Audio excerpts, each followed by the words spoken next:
Gem Knights! Yes. Alright. So, this episode had Gem Knights in it, and it had female duelists in it, and it had a female duelist of a different skin color. Good for you, Yugioh. Moving up in the world. I'm quite impressed, actually. But of course, there's things I liked about this episode and things I didn't like so much. So I guess we'll get away what I didn't like about this episode so much.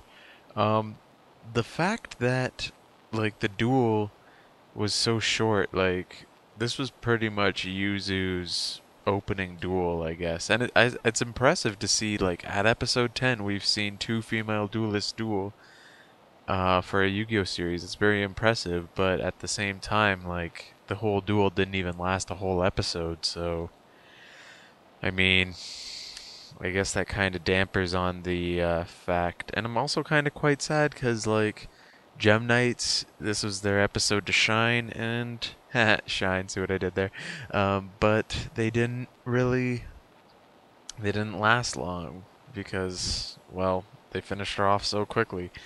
Um, as for the storyline, um, like Yuzu is having so much doubt in her mind that it's affecting her dueling skills and is clouding her judgment. And even Masumi says like her eyes have no luster. She's clouded by whatever thought she has, and like, yeah, I don't know. Like, really, like they're really trying to force down this.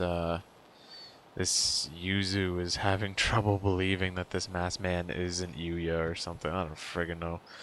Whatever, I don't care. But anyway, Gem Knights. I was super excited. I think out of all DT archetypes, Gem Knights is my favorite. Um, I think second would be Constellars. So I was pretty excited with these two episodes to see Gem Knight Master Diamond.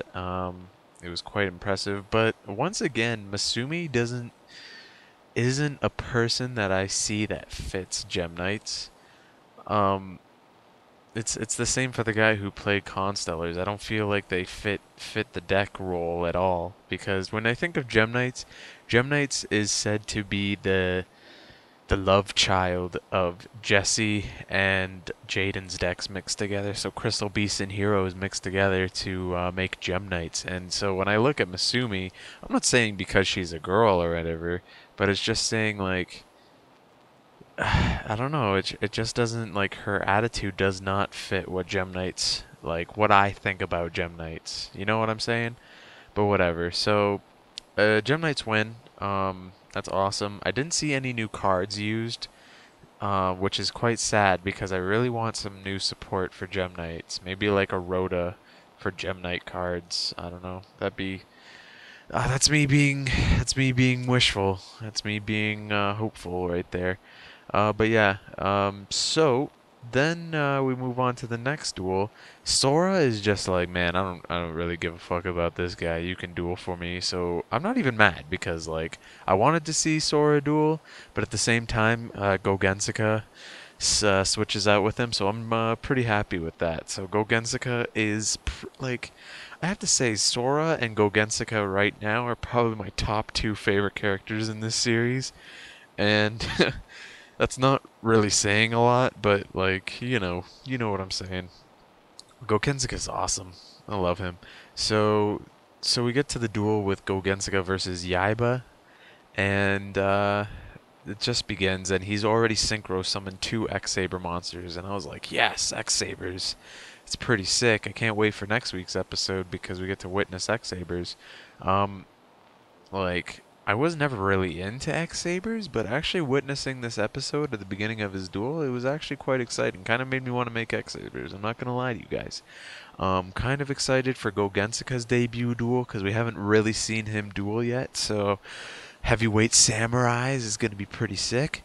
Yaiba, he seems to be the only character that kind of fits his deck out of these three. I don't really know much about X-Sabers and their lore, but I think out of all of them, I think he is the one that fits his the most.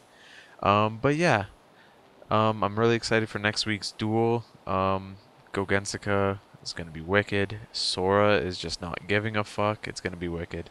Alright, so I'll talk to you guys later. Peace.